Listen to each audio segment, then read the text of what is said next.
Hey everybody, the May 2022 Roundup is brought to you by Fun Again Games. And hello, how are you doing? Hopefully May was a good month for you. In terms of games, we had a very good time, and that's what we are here to talk about today. I played a whole bunch with my wife, including I went on an epic solo journey of gaming, which I'll talk about in just a minute. But before I get to that, I want to talk about the games that the contributors to the channel have played, and in some cases, let them talk about them themselves. So, how about we start out with newly married Mr. Shea Parker, who took a little bit of time off in April to go on his honeymoon, but now that he's back, he got a little bit of gaming done, and he is here to talk about it right now. Take it away, Shea. Hey folks, so I played 3 games this month, and ordering them was actually a little bit difficult for me because I really liked all of them. I thought all of them had something really cool, really unique to bring to the table, and I had minor criticisms for each of them, but we must put them in order. So my number 3 is Dead by Daylight. This is a Kickstarter preview, although the Kickstarter is already completed, and this is based off of a survival horror multiplayer video game, I believe. Now, I haven't played that game, and I don't have a particularly strong affinity towards the horror genre in general, so the theme didn't really grab me in, but the gameplay was really solid. Now, this is an all versus one game where one player is playing as a killer, and the rest are playing as survivors who are trying to run away from the killer and obviously survive. They need to power some generators to leave. Meanwhile, the killer is trying to sacrifice all the survivors and earn sacrifice points, and you get enough, then the survivor wins instead.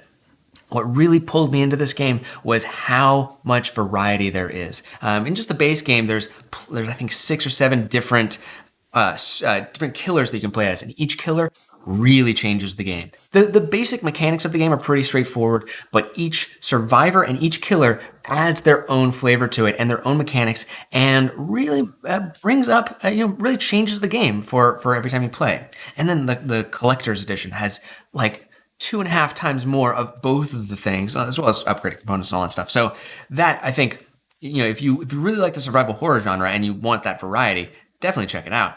The survival horror, again, not really my thing, which is why it's so low, but otherwise, I think it's a really solid game.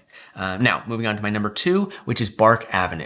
This is another Kickstarter preview, and this is a game about walking dogs and having a great time, and it is just adorable. This is a pick up and deliver game where you are working for one of those, gig economy apps. You're working for WAG essentially, and you are just going around Manhattan, picking up dogs, and walking them around. You want to have, it's got those pick up and deliver things. So you want to maybe get a few dogs on your leash at the same time, so that you can get the efficiency of delivering multiple things at the same time. But you aren't delivering a thing from one place to another, because you're taking a dog for a walk. So you got to take it out, and then eventually you got to bring it back to where it came from.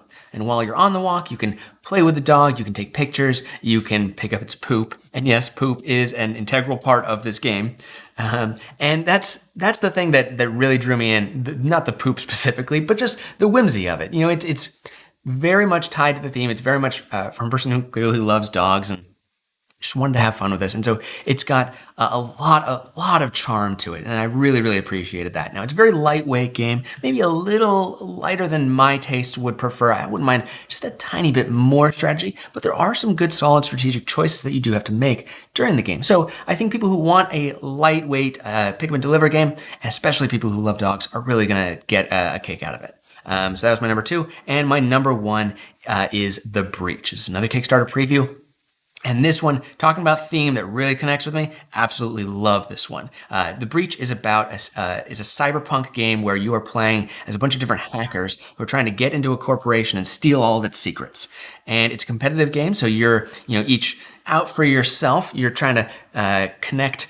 You've got this modular board with these square tiles, but on the corners of each square, it's cut out. So where they all connect, you've got these little nodes, and you put bits of information between the nodes. So you've got to spread your viruses around the node to capture it and put the information on you. And everyone's got their own secret objective, so which is basically just which combination of the 4 different types of information you're going for. So that part of it, nice and cool. You're trying to get information of specific types. It takes a little while to do that. But of course, the corporation doesn't want you to be stealing from them. So they have employed their ICE, the firewalls, the antivirus stuff. And these take the form of worms with horrible suckers on them, or like these almost mermaid looking people that, bunch of different models that they have, different abilities that each one of them has. And then there's the big guardian that's going to really mess with your day. And the thing about this game is it is possible for everyone to lose, because the guardian will eventually shut you all out. And if it gets to a point at the very end of the game where it has removed all of your entering points into the database, then everyone loses if no one's gotten all the information they've been trying to steal. So it's got a ticking clock on it. And it's one of those games where at the beginning of the game, you think you got all the time in the world. You very soon realize you do not. You got to work quickly, and you got to be smart about your actions. And speaking of actions, it's got there's one mechanic that I really liked about it. I mean, there's plenty, but the one that really stood out to me is the action selection mechanic. Everyone's got a little grid. There are 4 spaces. 3 of them have colors, red, blue, and yellow. One of them's gray. And there's different arrows connecting the boxes. They're different for each avatar that you're working with. And they are determining the different actions that you can do and the strength of the actions you can do. Once you take an action, you got to move a cube from one box to another, following the lines on the board. And that means that you're taking the action, but the action is going to be weaker in the future. So then you got to spend some time moving the cubes around. It was this nice little spatial puzzle that added on to the rest of the gameplay in a very satisfying way. Now, the one thing that had struck me is also how difficult it was. Maybe I'm not that good at it, but it's a very hard game. You've got a lot going on, and you've got a lot to keep in mind. These icebreakers are ice coming after you, and they are not going to let up. But another interesting thing is, the players will take their turns. They do whatever they're doing. And then at the end of it, you will draw cards to activate different enemies. But whoever's drawing the card, they get to kind of take control of the enemy for a moment and move them however they wish. Well, not however they wish, following the instructions on the card. So that I thought was a really interesting push and pull, because for a moment you get to take control of the enemy so you can direct them towards your opponents. And that is cool in and of itself, but in doing so, it's like you are attracting their attention. And so there are different strength tracks for each of the 3 enemy types. And at the bottom of the card, you advance some of them, and if one of them advances to a point where you summon a new bit of ice, then it gets summoned to where you are. So that was, like I said, an interesting push and pull. You get a little bit of control, but also you're bringing attention to yourself.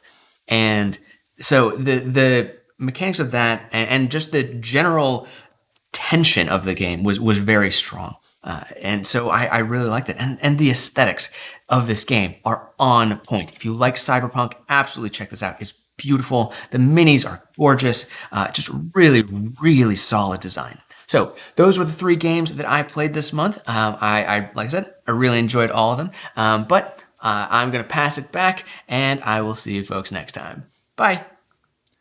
Boy, Shea really likes The Breach. He went into full-on Final Thoughts mode there, and I can't blame him. It seems very, very cool. Why is it taking so long to get a dungeon crawl set in cyberspace? It's kind of a no-brainer. Anyway, though, thank you, Shea. It's great to have you back. I know you've got some more stuff lined up for June, which, by the way, if you folks want to know about that, you can go to comingsoon.rahdo.com. At the beginning of every month, I list out everything we're planning to do for the next 4 or 5 weeks, and June is going to be crazy. There is so much to cover. So wish us all luck, and thank you, Shea. But we're not getting to my games yet, folks, because once upon a time, it was just pretty much me and Shea most months. But now we've got Kimberly Tolson, Professor Kimberly Tolson, who played a few games this month and has something to say about them as well. So, Kim, take it away. Thanks, Richard. So my May has been pretty awesome. Not only did I celebrate a birthday, I also am here in my hometown attending all of the NAIA Baseball World Series Championship games happening in Lewiston, Idaho, and that's pretty exciting for my college, but also just for the community. So those have been really fun to go to. And then lastly, my folks are visiting, and it's always lovely to have them drive all the way from Kansas to get here with their Airedale and it's just been lovely. So I think Richard's April was phenomenal. My May was pretty cool. The games that I played for the channel, the run-throughs that I did, were Tiny Epic Vikings. That's the first one. And it's a pretty cool game. I think there are so many things to like about it. The first thing is that the cards are multifunctional. I love that when you have your turn, you get to play a card from your hand, and the amount of cards you have in your hand is the amount of cards you get to play that round. And so it starts off small and goes up a little bigger, bigger, bigger for the 3 rounds in the game. So you play a card, and you get to go and fight with that person. You get to have a warrior, or you get to play them as a leader and get a really cool action. And so the fact that you play your cards down, choosing which one to do, really cool because they're very different features of the game. But the other thing is that you always want to do so much and you can't do it all. And that's one key of a great game for me is, do I feel like I'm not doing all the things that I want to do? I want 3 more turns. I want 5 more actions to get everything done. Yeah, that's what Tiny Epic Vikings does for me. I think the fighting aspect is really cool too, because when you go in and lose a battle, it's not the worst thing in the world. And I like that. Like, the game doesn't punish you for joining a battle and trying your best and trying to fight for the gods that you selected for that round. It's quite kind and forgiving. Now, you want to win because the runes are the way to win the game. And there are only 2 ways to get runes, is by winning battles and getting rune cards, or by going to islands and having the majority of your, the Vikings go, it's the Tiny Epic Vikings, having all of your Vikings go to that island and kind of, populate it with, strength in ships. You have strength in ships, you have strength in Vikings, and you have strength in your temples that you build. So it's really cool.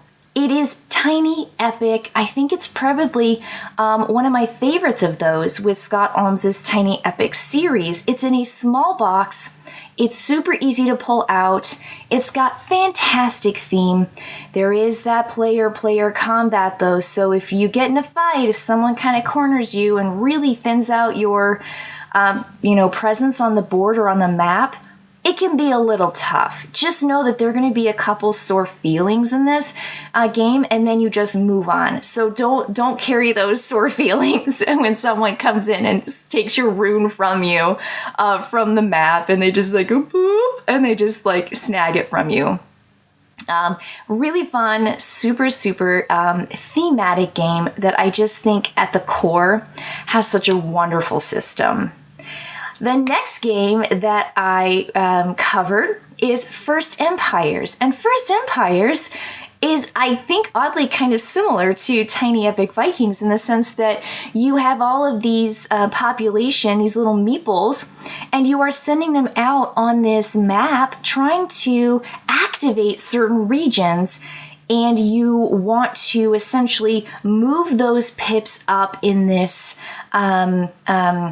way that advances not only your strength in one of those 5 abilities, but it also gets more and more victory points the more you go, and it activates these cities. So when you cross a threshold on one of your advancement tracks in your personal area, you get to take that city that you don't know. It might have a 1, 2, or 3 underneath it, which of course are victory points, and you have to place that city out in an area. Your civilization is growing in strength and you're getting stronger, and now you've got to defend your cities because you can keep those victory points as long as at the end of the game, no one has come in and stormed your city and essentially taken it. So people are moving all of these their little figures, their little meeples, their civilization around on this map, trying to match up with the dice that they're rolling. And you're rolling dice in this game. And so another wonderful feature to the advancement track and to this, way of growing your civilization. You are rolling dice to move your people. You're rolling your dice to go around and draw cards. I love the development cards, the advancement cards. Really, really cool. You can achieve a whole lot of stuff with those cards. It's just a clever system that's so easy and I would say tight because everything is related And every civilization that is in the game has a unique set of achievement cards, and they have a unique board. And so everyone's board for their advancements are different, just slightly different, not so radically different. But I like that asymmetry when it comes to the characters and what they're dealing with. But it plays 2 to 5, and I think that range for a short civilization game, for a clear game, so easy to get into, and it's lovely. The packaging is wonderful, the artwork is amazing. I think the theme is pretty light here. It feels more like just a moving, kind of a beautiful Euro game. But it's really fun. And again, easy to teach, easy to get into. And it's just kind of lovely. I feel good when I leave. You never lose population whenever you get moved out of a particular location. You might lose a city, and that's bad, but you can also take other people's cities. So there's a little bit of fair game there. So I feel like when I leave First Empires, not necessarily as sore feelings as when I leave Tiny Epic Vikings. But they're both really fascinating games. I loved covering those in the roundup. In this roundup and in the month of May for Rahdo's run-throughs. Now, there were a couple games that I got to play myself that I was really excited to get my hands on. The first one is Red Rising Collector's Edition. I'm kind of late to the game on this, but I was so excited to get this because I think a lot of us know it's very similar to Fantasy Realms. I think it just kind of kicks it up a notch. The cards are beautiful. The way all of your cards kind of synergize. If you have this color, then you have this. If you have that name, then you get this. If you have this, then no. And so all it is this hand management card game where you get your cards and you are essentially trading out a card every turn in some really interesting way. And there are these kind of board features where you're adding and you're moving up on these tracks that will trigger the end of the game. So I think it's just a souped up Fantasy Realms that I think I'm definitely going to be coming back to for sure. And the other one I got and played is Ark Nova. I'm so thrilled that I was able to get this, play it, put a video up on my channel. So if you want to have just kind of a quick, what's in here, what does it look like, what kind of combinations and actions you can take in this game, take a look at that on my channel, Tabletop Tulsim. And the other thing is that I was able to, along with First Empires, I got a shrinked game right here, I don't know if you can tell, but I was able to give away this game because of just awesomeness. So on my channel, Tabletop Tulsim, I did a video for First Empires myself, in addition to the one at Rahdo's channel. I think it's just a really great game, and I was super excited to host that giveaway for a brand new copy of First Empires that is happening probably right when this airs. So you're a titch too late, but I'm probably going to be doing things like this in the future on my own channel. So thank you for staying tuned and hanging in there and checking out all the cool games that I've been playing, but also the review of Tiny Epic Vikings and First Empires for Rahdo's channel. I do want to note that Tiny Epic Vikings was a paid preview, and so keep that in mind. But thank you again for hanging in there, and I'm going to throw it back to Richard. You're up. Thank you, Kim. All right. But we're not done yet, folks. We've got another new contributor, the newest contributors to the channel, Amy and Maggie of Thinker Themer. They did their second run through for the channel this month, and it was a great one. Wonderland's War was fantastic. This run through, even if you're not interested in the game, I highly recommend you go give it a watch. It was so entertaining and engaging from start to finish, and it just goes to show how amazing the two of these are. And honestly, they kind of convinced me that this, semi-cutthroat or certainly directly competitive area control game set in the Alice's Wonderland it's got a lot of really cool stuff going on. Really great presentation, of course, with all the miniatures from Druid City Games. But the push your luck element for how area control is resolved, again, watch the run through. It looks like so much fun. There were moments watching this run through where I was literally on the edge of my seat. I mean, and I don't normally get that way in board game run throughs, but the two of them did such an amazing job really bringing the game to life and showing just how special Wonderland's War is.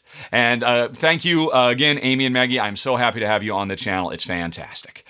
Okay, folks, so that was it for the contributors. But there's something else before I get to my main. I've got 14 games that my wife Jen and I played this month. I'm going to count those down from our least favorite to our most favorite. But before I do that, I mentioned right up front, I had a special weekend of solo gaming where I just put my nose to the grindstone and played like 3 days straight. Must have been 15 sessions of Marvel Champions, which longtime fans of the show know I love Marvel Champions. And I was like 6 months behind in all the stuff that had come out, so I sat down and I played it all. So I'm going to do a little mini countdown of 7 Marvel Champions that I played over the preceding month. And if you don't care about that, folks, by the way, look down the show notes. You can jump around and skip to any moment in this video, any game you want. But anyway, indulge me for a bit while I do my Marvel Champions countdown, starting with Ironheart, which she's a great character. Don't get me wrong. She's at the bottom of the list.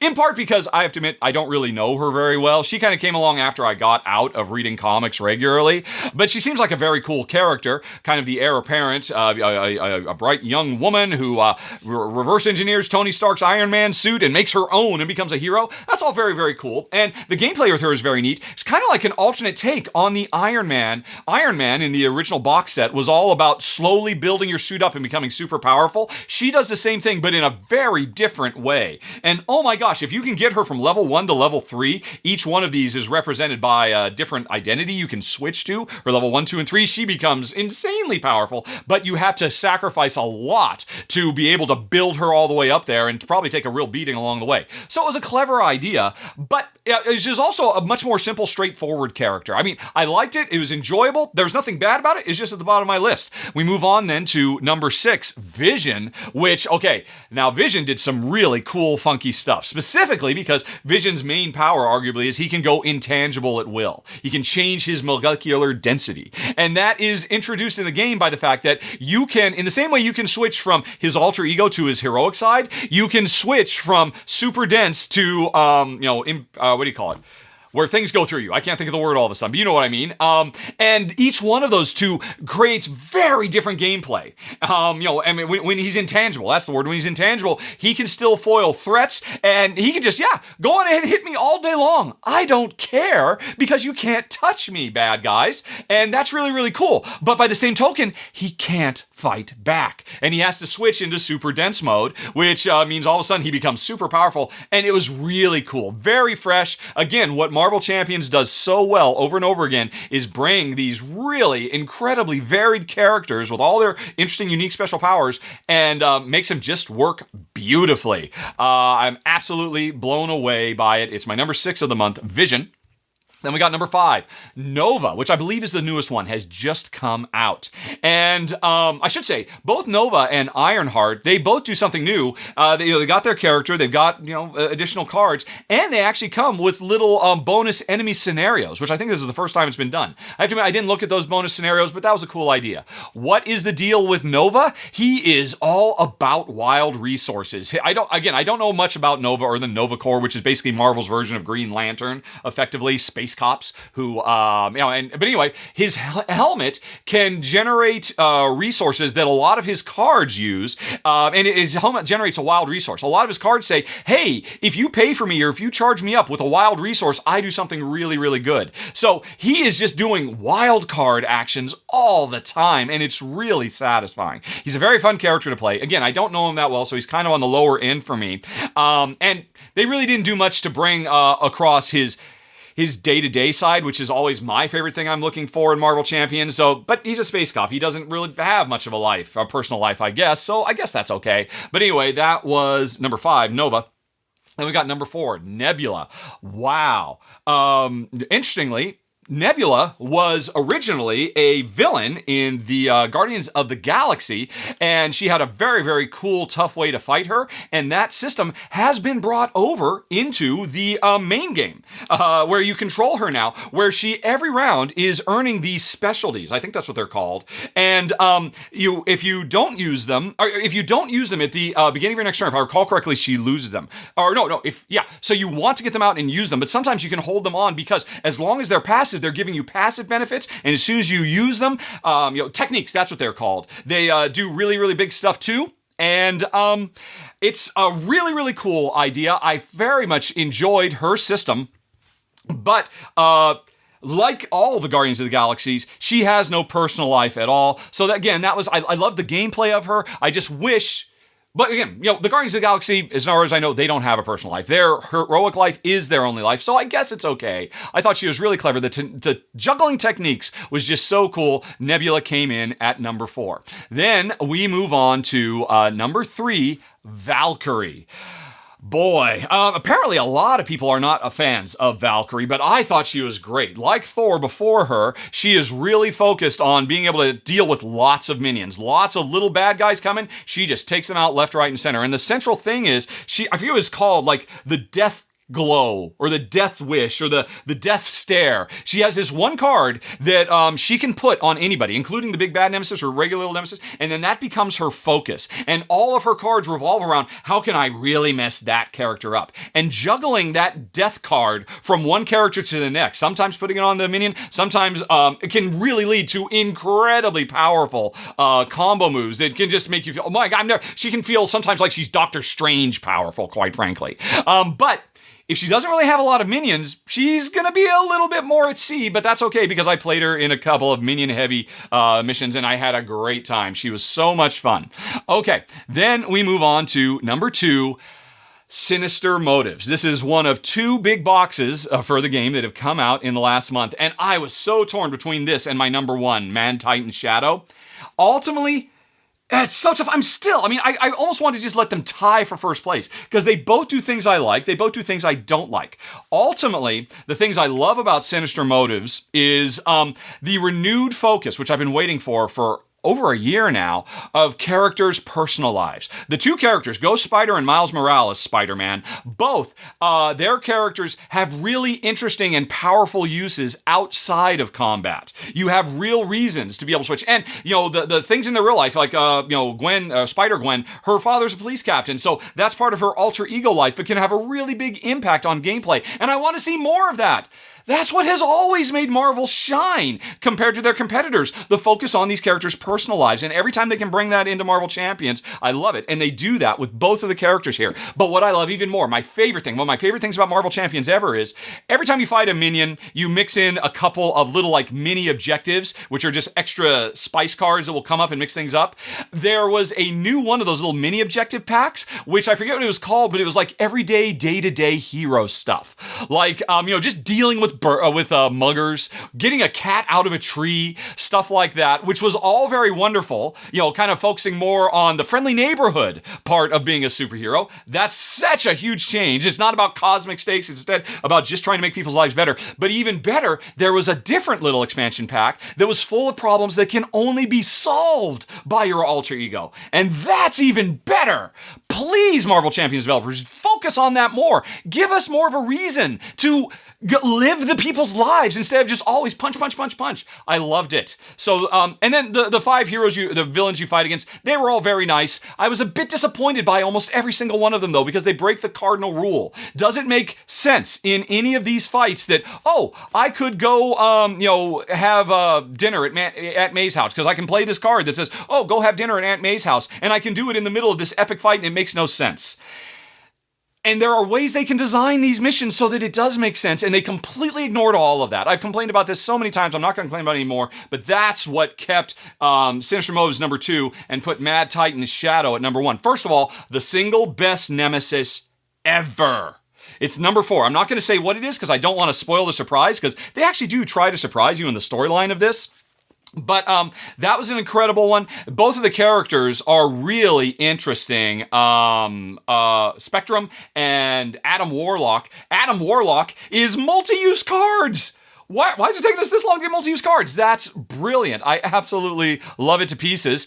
Spectrum was very cool too because kind of like Vision, she can change different light forms because she can, take the form of any type of light. And so that was very cool too. But what I loved is these fights get back to the idea of, this is not just one fight. This is like an epic encounter that lasted 2 or 3 episodes of a comic book run. Because there are reasons that you can take a break and go back to your regular life and then come back and continue the fight. And so I hope the developers keep this in mind because what put Mad Titan Shadow in the #1 spot for me. That plus mission number 4 is the best Marvel Champions has ever been. Absolutely brilliant. Kind of brings the Lord of the Rings collectible card or living card game vibe to Marvel Champions, and I loved it. Phew. Okay, so folks, like I said, that was just a quick little sojourn into Marvel Champions land, but now I think it is time to get to my countdown of the games Jen and I played. So let's get back to it, starting with number 14, Tulpenfieber, which is a game from Uwe Rosenberg, one of my favorite board game designers of all time, and very well allowed. So, I've been waiting excitedly to play this for a while. But here's the thing.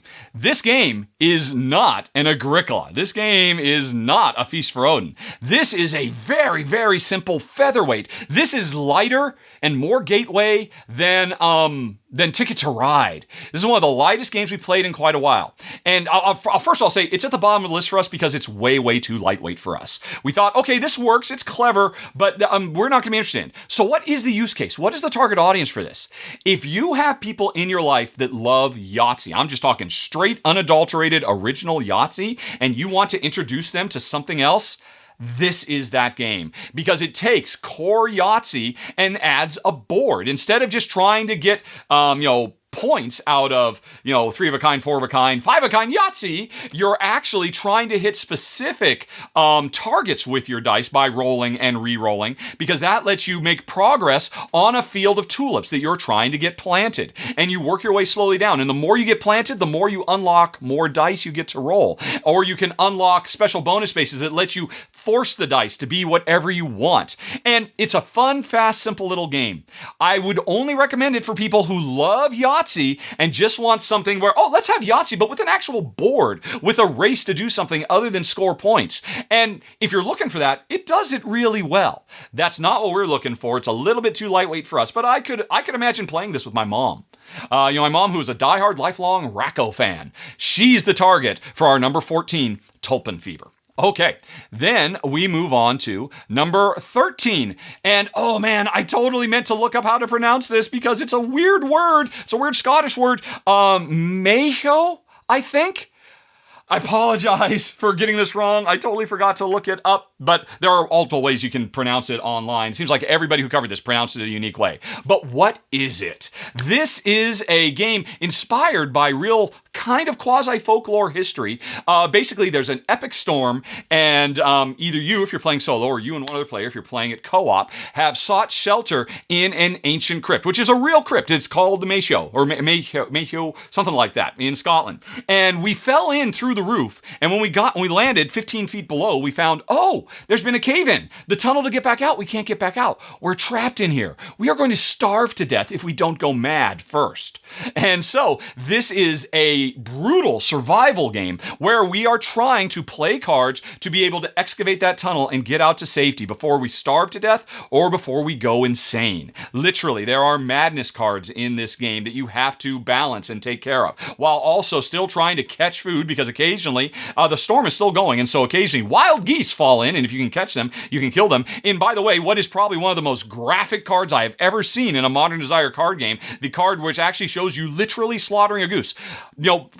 Sensitive stomachs might have a problem with it. It's really, really graphic. I probably should have hidden it instead of even showing it in this run-through, in this roundup. But anyway, The important thing is, on your turn, you've got a hand of 5 cards. You are going to pick one card to play and do its effect, and pick another card to discard and do that effect. And that is brilliant. I've been talking about the settings so far in the presentation. The gameplay is super duper sharp because you are constantly, what you want to do is you want to play, when you play a card, it just goes into this long row of cards you're playing, and you need to play 4 excavation cards in a row. But if you can play 4 with the same rune zone, you'll do a double excavation instead of a single excavation. But the problem is, of course, you don't know what cards are coming, and you're constantly having to make tough choices about, hey, I'm starving. I've got 3 of my 4 excavation cards, but if I don't eat right now, I will die. So, am I going to slaughter this goose this turn rather than do the 4? But if I do that, then I have to discard something else. And the problem is, a lot of times when you discard these cards, they hurt you. Sometimes they help you. Sometimes when you play them, they hurt you. Sometimes they help you. And so it's a really clever core little puzzle of a game. And I gotta say, I would rate this much higher as a solo game. I think it's a great, great solo game. But I'm rating it mostly right now as a 2-player co-op. Jen and I played it a few times cooperatively, and it worked, but we found it was way too easy. Even when we racked the difficulty level up, even when we played with the limited communication rules, which are definitely the way to play. It's a very, very clever way they did it. We still found that as a multiplayer game, it was, even at maximum difficulty, it didn't provide us enough challenge. Plus, I'll be honest, Jen, my wife, was a bit put off by the very, very dark, grim setting. Me, I had a blast playing it solo, and I think it's really well recommended for that. Oh, one other thing I should mention. At the end of your turn, after you've played a card and discard a card, you're going to draw 2 more cards. Here's the problem. Every card has either a red or a blue rune on it. If at the end of your turn, after you redraw those cards, if you have all of your cards with either the blue or the red, you will go mad. Temporarily, you will take damage, you will permanently drop your hit life, you will lose cards. It's a terrible thing, but it's a good thing too, because the deck is your timer. If you run out of cards, you will lose the game, because you've run out of time. So sometimes you have to go a little bit mad just so that you can shuffle your discard pile back into the draw pile so you can keep going. So balancing all these things, it's a brilliant solo game. I highly recommend it. It would rate much higher. If you have it as a solo game, I can imagine occasionally playing it as a 2-player game. If you're not really used to 2-player limited communication co-ops, it could work there. But that's why it comes in at number 13 for me and Jen.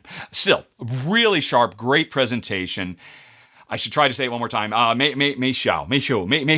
Anyway, let's move on to one that is much easier, I think, to pronounce. My number 12 of the month. Watch. That's right, folks. Watch. That's an easy one to pronounce, I believe. What's the deal with Watch? Well, interestingly, it's kind of a grim subject matter too. It's a factory in post-World War II Soviet Russia. And the factory used to produce ammunition. But now it's been converted to produce watches in the post-war era. And it's a worker placement game where you can spend pretty much all of your attention just trying to generate the gears, these cool little metal cogs you use as a resource to make watches and then sell them and make points. You could really focus on that. But all the equipment is still there to make munitions. And so if you want to, there are 8 worker placement spots in this game. 4 of them are bright and well lit. Those are the proper, hey, I'm just working in a factory making watches worker placement spaces. The dark, shadowy spaces are the ones where, hey, I'm illegally, after hours, making munitions and selling them on the black market for big, big points. And that is the more powerful way to go if you're willing to break the rules. Here's the trick. Every time you go to one of those shadowy worker placement spots and engage in illicit activity, you can get caught. Every round, there's going to be a certain number of cards that indicate where the watch is. Which of those sections, the foreman's office, the loading deck, the warehouse, or the workshop, are being watched. And if you went to a shadowy action and you get caught, you're in big trouble. You won't get arrested. Instead, you'll have to give up a lot of money to bribe your fellow coworkers who caught you. And money can get tight in this game, and you have to start taking loans, and you start losing points and hemorrhaging. So, the road to riches is a challenging one, and you have to try to make sure you stay ahead of the nightly watch if you're going to do these illicit actions. Or you can win this game just doing the proper upstanding stuff. You're just giving up certain opportunities. piece. Now, that's half of the game. The other half of the game is whatever you do, whether you work in the workshop or whatever, after you've done your action, you get better at that job. You take a disc off your own personal board and move it to an area control progress board. That represents, one, you're getting better. In the future, you will do that action more efficiently and produce more. And the board that you move the piece to is kind of like your retirement plan. The more chips you put on this board, the more your money and your cogs and your ill-gotten gains are going to be worth in final scoring. So players are having an area control game trying to have the most points for the most money if you're going to try to set yourself up to have a lot of money at the end of the game. If you don't win those area majorities, money's not going to be worth anything to you in your retirement plan. So there's a lot of clever stuff here. And then the pièce de résistance is, I talked about how there's an automated system where certain areas are going to be watched. If one player wants to, they can be the player to choose what areas are watched. And if they catch their opponents, doing illicit stuff, they're the ones who receive the bribe. And those can really pay out big. And that's, I think, the extra secret sauce that really makes this game special. And it's the problem that makes me rate it a little bit lower. Because in a 2-player game, there's a very smart system to emulate a third player, really simple automated system, really no overhead at all. But really, you want to play this game at 4 players. You want to have a full factory, because if you're going to do that watch action, you want to be ensure the chances are you're going to catch somebody. If there's only one other player, and then a dummy player who half the time is totally random, they never actually choose to do illicit stuff. Sometimes they do it, sometimes they don't. So there's only one other player that you could try to guess what they're going to do, and it's just not as satisfying. So if you could play this game at the full 4-player count, and you like a really quirky offbeat game with really quirky offbeat worker placement, and you don't mind a kind of relatively grim and dark setting, then I think you definitely would want to check out my number 12 of the month, Watch. But then we go on to, I'm sorry, that was my number 13. No, that was my number 12, Watch. Now we move on to number 11, Yak! Number 11 is Yak. And oh my goodness, this game surprised me. And honestly, before I played it, if you'd asked me, hey, how do you think this is going to rate? I'd say, this is probably going to be so lightweight and family-friendly gateway, it's probably going to be at the bottom of my list for the month. But it's not. It comes in a very respectable number 11 in a very good month with a lot of things I really loved. And I really do enjoy this game. And I'm even talking about now, I want to go back and play it some more because I think it has the potential to climb in my rankings over time the more I play it. But what is it? We are, if I recall correctly, I think we're in the Andes. We are in a mountain range somewhere in the world where yaks are the main way that villages move goods from one place to another. And the board shows, depending on the number of players, 3 or 4 wonderful little toy yak and cart with working wheels. And every round, all of these yak-driven carts are going to drive from one village to the next to the next. One of them will leave my village and another one will come into my village. And that means I know on the next round, that cart's coming my way. That cart has these particular items for sale. Do I care about that stuff? Yes, I do. That cart will not take this particular type of good in exchange. Like, I have a lot of bread, but the next cart coming to my village, they don't take bread. So I want that brick, that building brick they've got, but they won't take my bread. What am I going to do? I have to wait until the next cart 2 rounds from now. So is there something I can do in this round? Maybe I shouldn't try to get any things. Maybe I should try to get a little bit of milk or a little bit of meat. Those are the 3 things that you pay these traveling merchants for to get the building blocks. And what are we trying to do with these building blocks? Build pyramids. And it's a very satisfying little puzzle because as we build the pyramids up, starting with, I think, a base of 5 and then up to 4, 3, 2, and 1, all the way up to the top of the pyramid, and that's the timer of the game once somebody makes it up to, up to the top.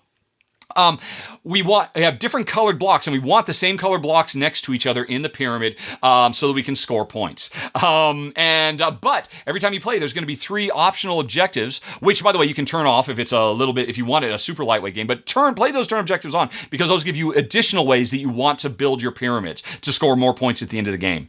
And the thing is, the puzzle of building the pyramid with peak efficiency is brilliant, and so is, the toy factor of this game is through the roof. It's absolutely wonderful. There's no way if you're playing this at a convention, people won't stop and say, what is that? Can I get in on the next game? Because it just looks so much fun. It's so bright and joyful and playful.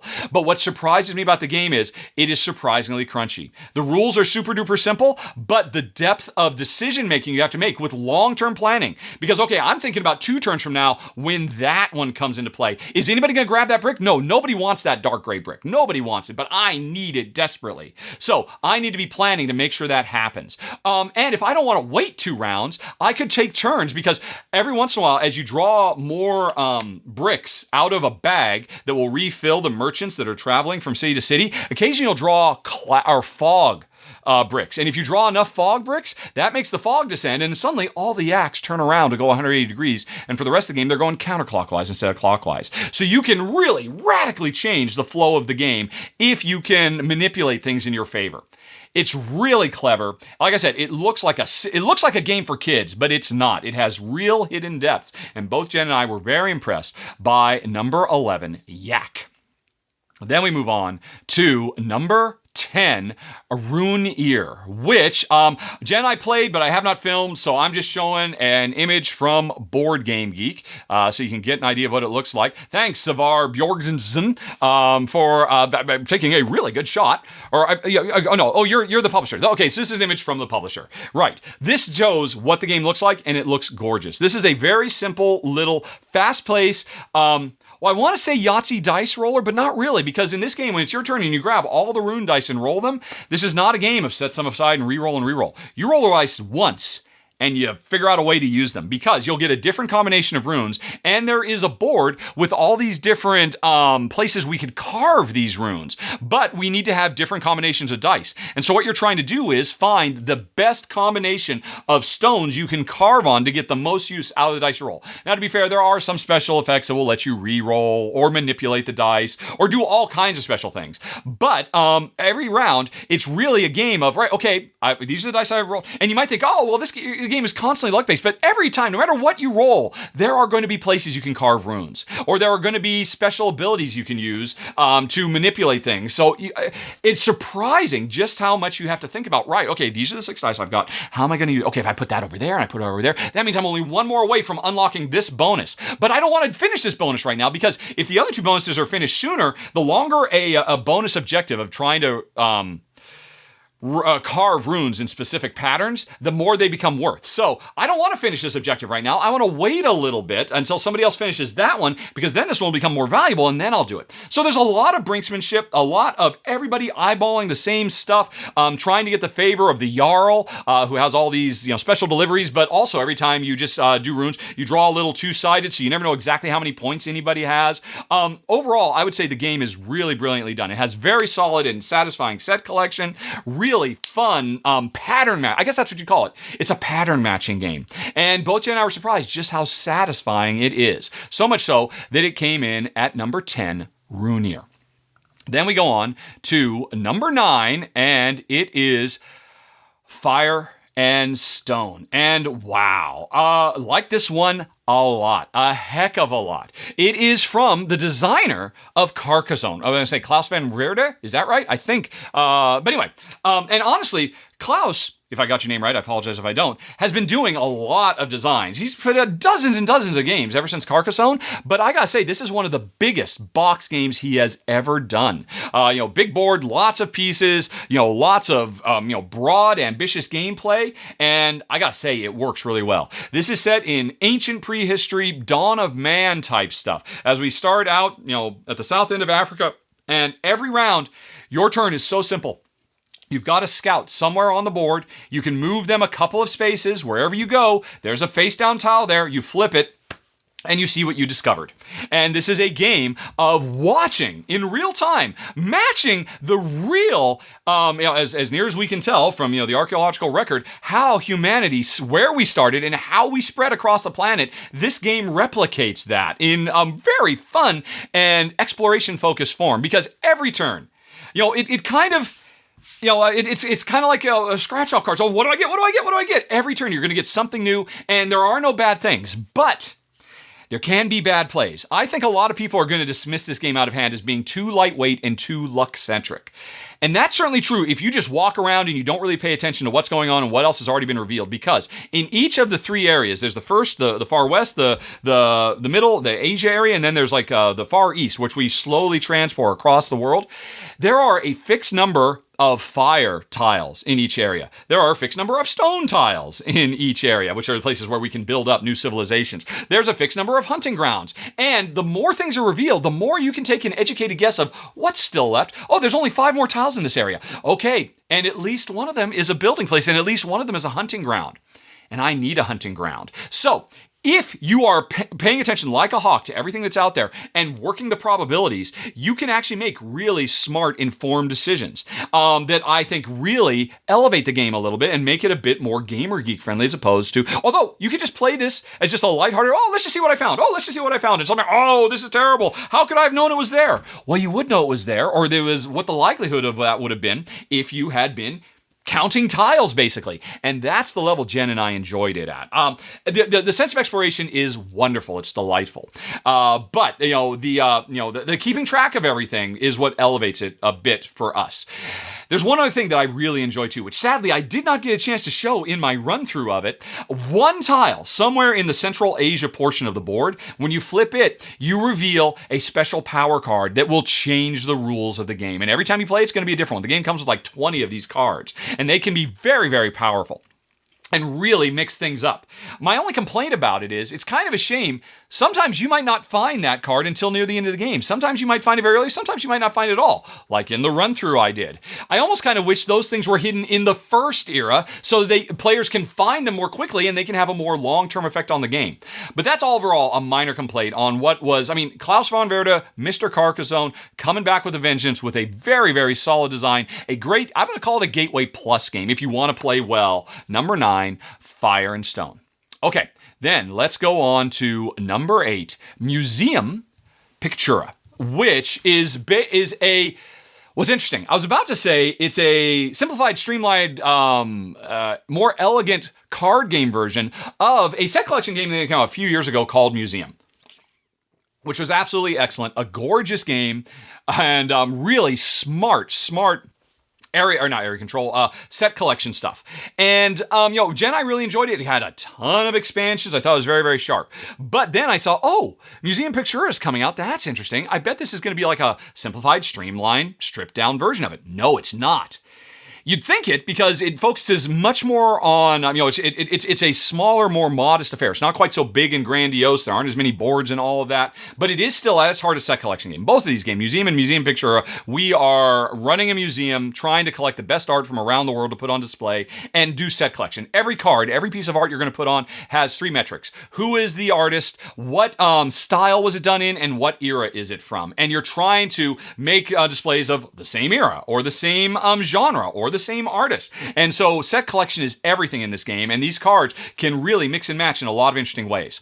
What's most interesting about this game is, and what really sets it apart, and I think elevates it above Museum, quite frankly, is each player has their own set of cards they could put on display. Maybe they'll like them, maybe they won't, because everybody has their own unique trend card that says what's really valuable to me is very different than what's valuable to you. But there are 4 international museums on the main board, and each one of these museums has their own pieces on display, and they have their own individual trends. And the first thing you have to do on your turn is you have to pick one of those 4 museums. You have to give them a piece from your hand, and you have to take a piece from them. You engage in a friendly trade. And smart play of this game is all about anticipating, right, what do they want that I hate? What do they have that they don't care about that I am desperate for? And looking for those, because every time you engage in these trades, if it's a really friendly trade that benefits them hugely, you'll get a lot of points. If it's an aggressive trade that takes away stuff that they really want and gives them stuff they don't want, you will suffer and lose points. And in this way, in a 2-player game, it kind of gives a little bit of a sense of feeling like there's trade. Trade is normal, like, Settlers of Catan stuff, that's normally something that happens in a 3+ player game, because zero sum just won't let it happen. But the fact that there are these other trade partners that you're interacting with every turn is wonderful and really elevates the set collection and makes it a blast. Both Jen and I really enjoyed it, and it's gorgeous. Not surprisingly, number 8 of the month, Museum Pictura. Then we go on to number 7, First in Flight. And now I should say this was a paid Kickstarter preview. It's going to be launching in June, so you can watch for it soon. My video will go live when it launches. But I gotta say, folks, Here's what got me interested in this when the publisher contacted me. The designer of Search for Planet X and Between Two Cities. Ben and Matt Rossett, and I don't remember their names, but anyway, this design duo, everybody went cuckoo for Cocoa Puffs when it came to Search for Planet X. That was a very well-deserved, super massive popular game. And so this is their next game. And Planet X is a hard game to follow. But for me, what I fell in love with hard is Between Two Cities, which ultimately got redesigned into Between Two Castles of Mad King, Ludwig, and stuff like that. Between Two Cities is brilliant. Search for Planet X is brilliant. And I'm just going to tell you right now, folks, so is First in Flight. No surprise. These guys are a design duo to keep watching. But what is this game? It's radically different than their other designs. This combines three wonderful things: deck building, push your luck, and time tracks. And by time tracks, I'm talking about Thebes. I'm talking about Tokaido. I'm talking about Glenmore. The idea that there's basically kind of like a worker placement. You can move clockwise around this track and do whatever action you want to land on, but the farther you move, the more you're going to give your opponents more opportunities to do more stuff. And so you're always having to make a tough choice. I want to be the first to grab that space, but if I do that, I'm going to give you like 2 or 3 actions. I love time tracks, especially when they're done well for 2 players, and this one is done brilliantly. Second best time trap implementation for 2 players, only slightly beaten by Glenmore, and it almost beats Glenmore, quite frankly. More games that want to do time tracks, I'm looking at you, Tokaido. Look at how they did it in First in Flight. There's a much better way and more satisfying way to make these 2-player friendly. So, it's all about, I kind of buried the lead. What is it? It's the early 1900s, the beginning of the 20th century, and we are all racing to be the first to beat the Wright brothers. The Wright brothers in this game aren't necessarily going to be the ones who fly those 36 meters at Kitty Hawk and change the world forever. It could be somebody else, and all the players in this game are real, historical, famous early aviators, and there's a wide variety of people, both the pilots you can play as and the various patrons that you can befriend who can give you all kinds of powers too.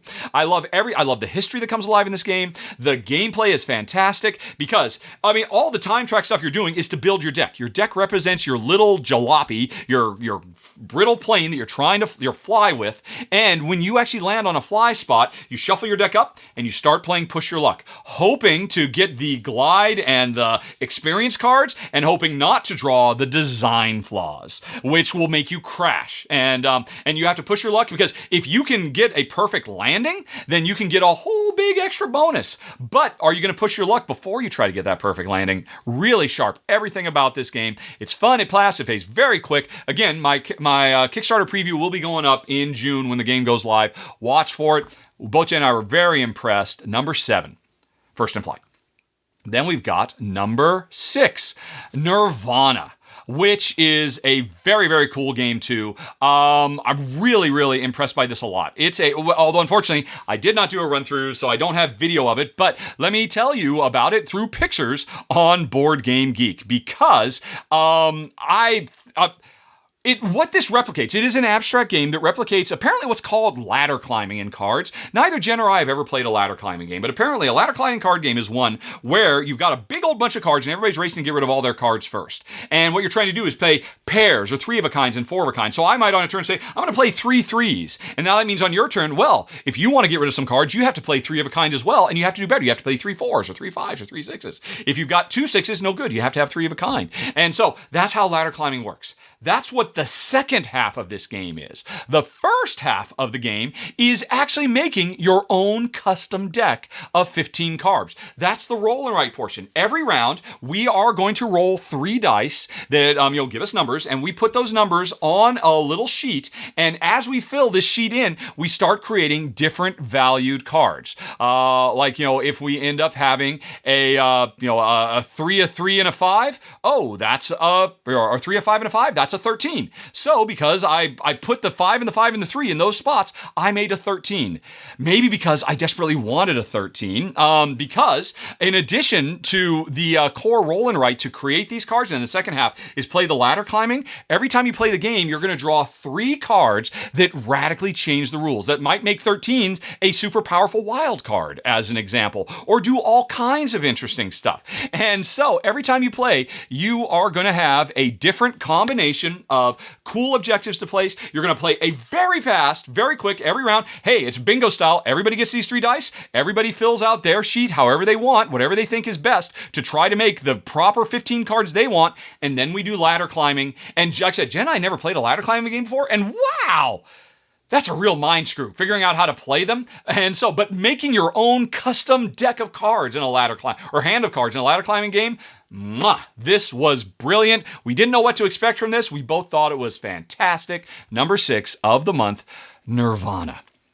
Okay, now let's talk about number 5, Sanssouci. Although I should say, this is the new Sanssouci 2nd edition, which Sanssouci, from Michael Kiesling, designer of Azul. Obviously everybody's heard of Azul. Everybody knows how amazing that is. Well, Michael Kiesling has done dozens and dozens and dozens of brilliant designs over the years.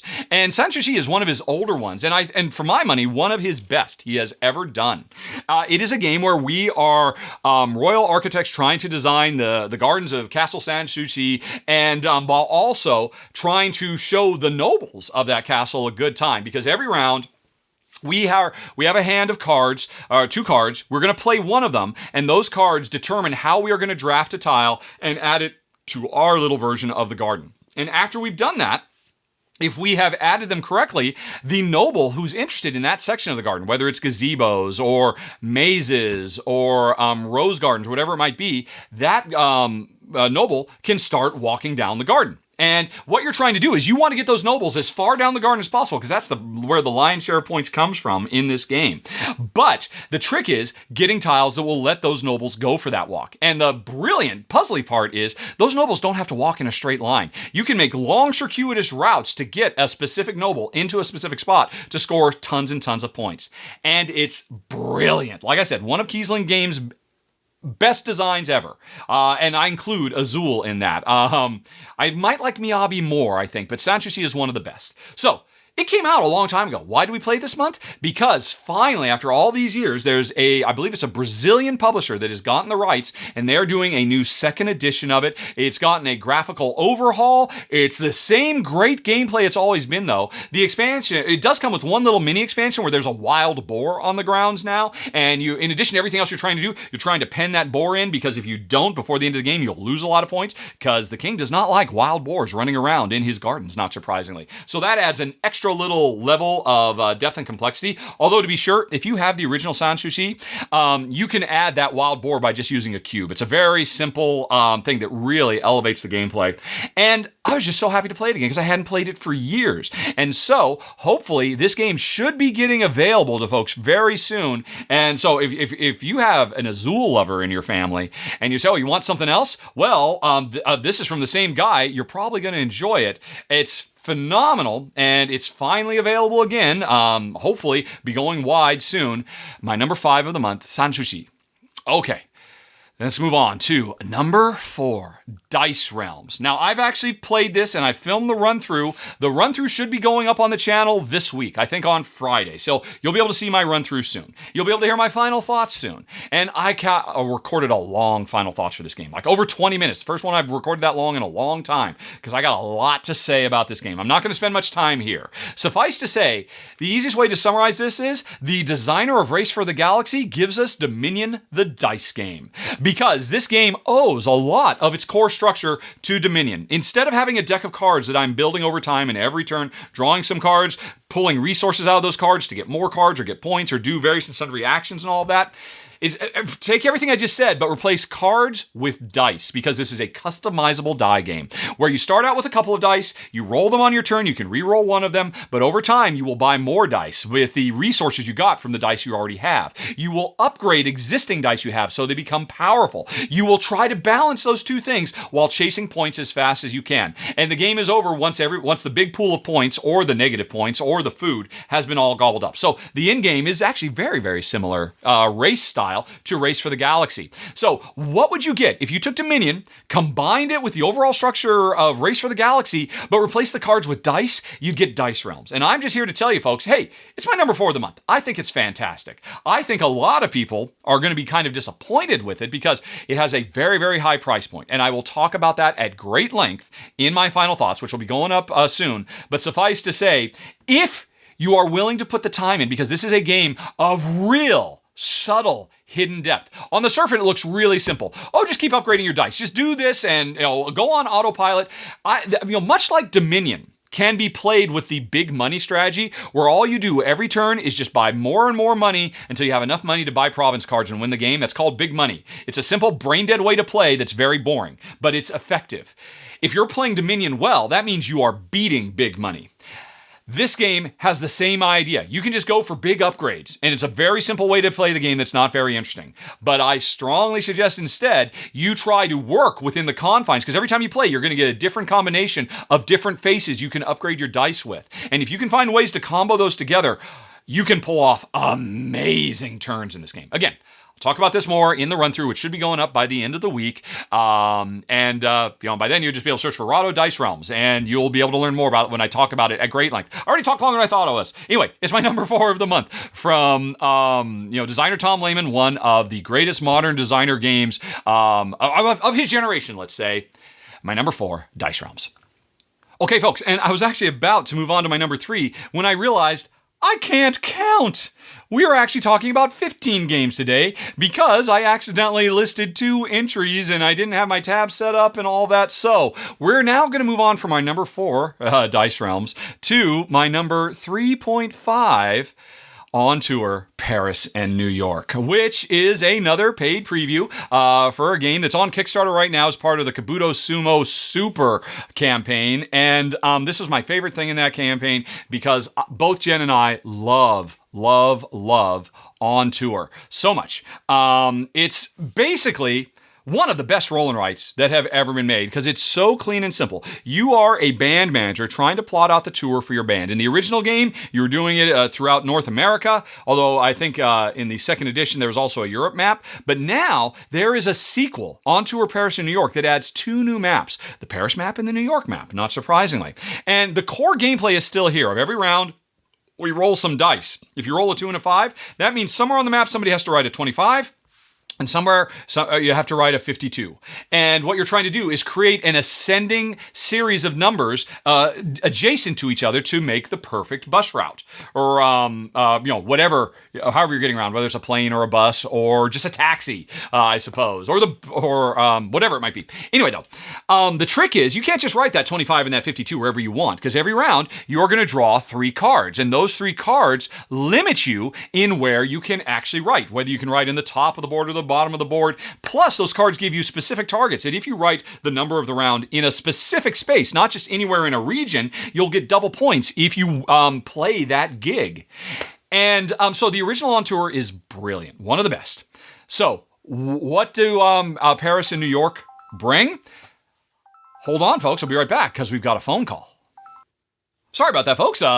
Thanks. That was an important call. I had to take it, and I've totally forgotten what I was just saying, but I think I was describing how great Paris On Tour is and New York On Tour is. The Paris map doesn't really increase the complexity of the game, just makes it much heavier. The game is incredibly crunchy when you play in Paris because there's a new concept of riverboats that you can take that don't require dice to use, and you really have to plan your entire route from start one almost. And if you want, you can play along with us. Ruel Gaviola and I recently did a live stream. You can find that by doing a search for Rahdo On Tour Paris. Look at the show notes. You'll get a link to a piece of paper you can print out, and then you can play the game with us and see if you can beat our score. Woohoo! And you'll have a blast. I promise. It's so much fun. The other half of this, On Tour New York, doesn't make the game any harder or any crunchier, but makes it much more complex because the New York map adds ferries and Central Park and set collection or solo gigs. 3 different systems. I've done a full run through of that as well, so you can check out how that works. And I loved it because it just really gives you a lot more to crunch on while almost making the game a little bit easier and more forgiving. So both of these are great additions as a sequel to On Tour, one of my favorite roll and writes of all time. And that's number 3.5 on the list. Okay, but now we are going to move on to the proper number 3 on the list, The Loop, Fauxzilla. Okay, I love this piece, this game, in no uncertain terms. I always have. It is by far one of the best.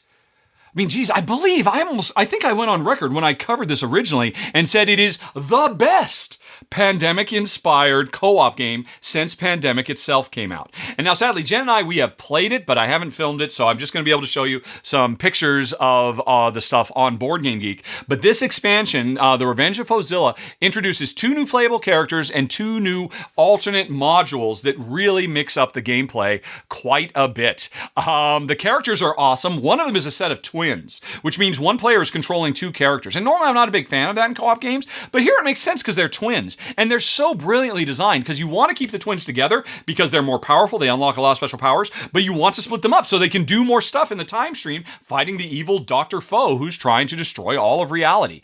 The other character is, there's the twins right there on screen. The other character is basically Dr. Foe's mini-me. You're like a little miniature Dr. Foe, a little mini clone who has joined the good guys, and as the mini clone, you can control Dr. Foe and force him to go to certain areas, which is incredibly powerful indeed. Both of these two new playable characters are a blast. We really enjoyed them, and the new missions are great too. The Heart of Kaiju introduces a gigantic new wooden meeple that looks like a kind of a funky Godzilla-type critter that is moving throughout time. Because I didn't mention the Loop is a time travel game where we're moving backwards and forwards in time, fighting rips in the space-time continuum while trying to beat Dr. Fu at his own game before he destroys the universe. And doing it kind of pandemic style, but in a really brilliant, unique system. Watch my original run-through to get an idea of just how great the Loop is. And the Loop had I think 4 different missions. There's 2 more. One of them is you're chasing a time-crunching Godzilla throughout space and time, trying to set traps and lead him into those traps to defeat him. It's awesome. The other one introduces, I don't know if they have, and there's Fauxzilla right there in the picture. The other one is these kaiju balls, which you power up in different ways, and it's also very, very cool, although really, you want to play with Fauxzilla. That's the really the fun one. So, Jen and I loved it. I think really the best thing about this expansion is the 2 new playable characters and the new artifact cards that they're all neat and awesome. The 2 modules are nice as well. Honestly, I kind of felt like they played a little long. Like the original modules that came with the game, we could get through faster. These ones, and especially the Fauxzilla one, where you're chasing Fauxzilla down, the way to make that one harder is to make it longer. And I'm never a fan of that.